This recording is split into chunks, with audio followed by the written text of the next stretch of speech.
Savent pas qu'ils le savent. Une autre forme d'interprétation.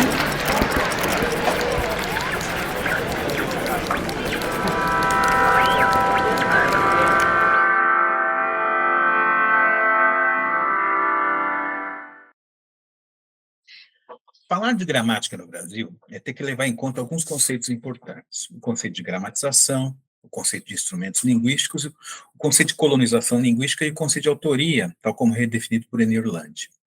Trata-se de falar da relação entre a produção de um saber sobre a língua, os modos como esse saber se constitui, se formula e circula. Logo de início, é preciso enfatizar, como Betânia Mariana faz, que para a língua portuguesa se tornar língua de colonização, foi necessário que ela fosse instituída, tivesse um caráter institucional, com todas as contradições, violências, apagamentos e aberturas que isso ocasiona.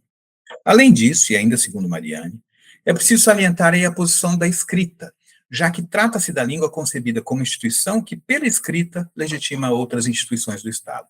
A NGB faz parte do processo de gramatização brasileira, e esse conceito implica pensar a constituição dos pilares de nosso saber metalinguístico, a gramática e o dicionário. Mas é importante salientar, como faz Eduardo Guimarães, que a gramatização de uma língua é parte da história da língua, não sendo simplesmente uma produção de instrumentos sobre ela. Ainda segundo Guimarães, a NGB pode ser inserida em dois grandes recortes quanto à sua periodização.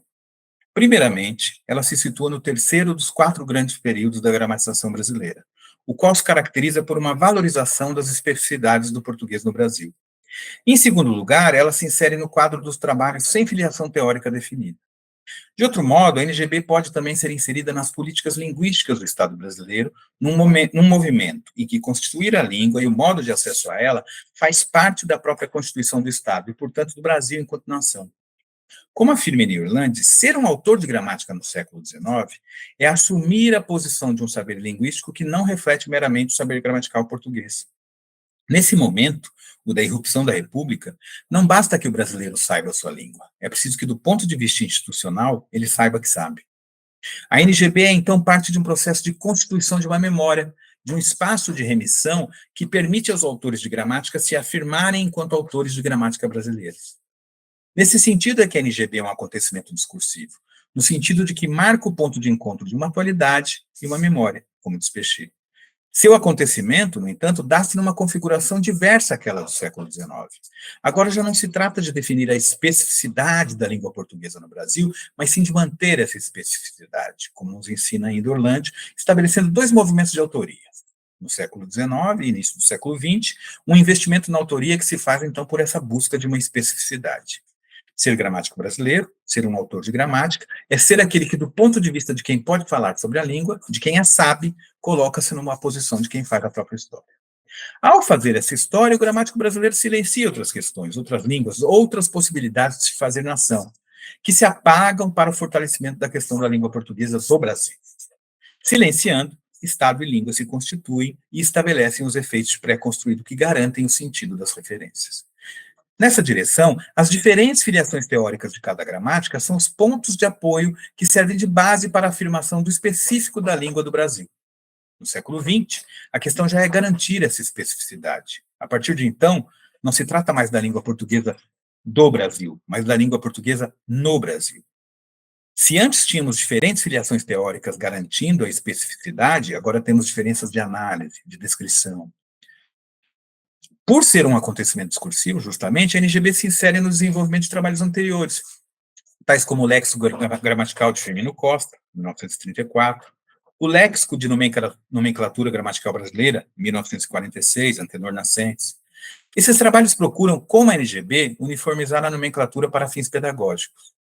Já, por exemplo, o Dicionário Gramatical, de João Ribeiro, que é de 1889, ou o Dicionário de Matoso Câmara, que é de 1956, vão em outra direção e procuram marcar posição nos estudos linguísticos da sua época. Temos aí uma separação que marca um período da nossa história. A separação entre os trabalhos dedicados ao ensino de língua e os trabalhos de investigação sobre a língua, geralmente de nível universitário.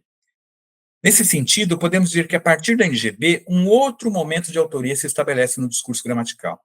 O gramático não é mais a autoridade do saber sobre a língua, mas um comentador desse saber. Além disso, a NGB, enquanto acontecimento, passa por 2 momentos após sua implementação. Num primeiro momento, os termos da NGB são explicados, comentados, interpretados. Isso se dá através da profusão de gramáticas que visam dar um sentido à terminologia da NGB.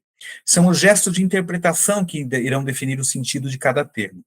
Mais importantes ainda são os concursos de interpretação, promovidos em seguida à implementação da NGB. Todos esses gestos exemplificam bem como o texto da NGB é interpretado, e como o texto da NGB é maior do que a sua materialidade empírica. Esses mecanismos, aliados à prática pedagógica do professor de português, são aquilo que Pechet, por exemplo, chamou de enorme trabalho anônimo, fastidioso, mas necessário, através do qual os aparelhos de poder de nossas sociedades gerem a memória coletiva. A NGB é, então, o resultado discursivo de todos esses gestos de interpretação que lhe atribuem um sentido. No entanto, a nomenclatura, enquanto tal, atinge apenas as gramáticas, e a linguística prossegue com suas próprias indagações. Isso está na dependência do papel que o Estado reservou à linguística e à gramática em suas políticas, e, do mesmo modo, ao papel que a linguística e a gramática reivindicavam para si nesse momento.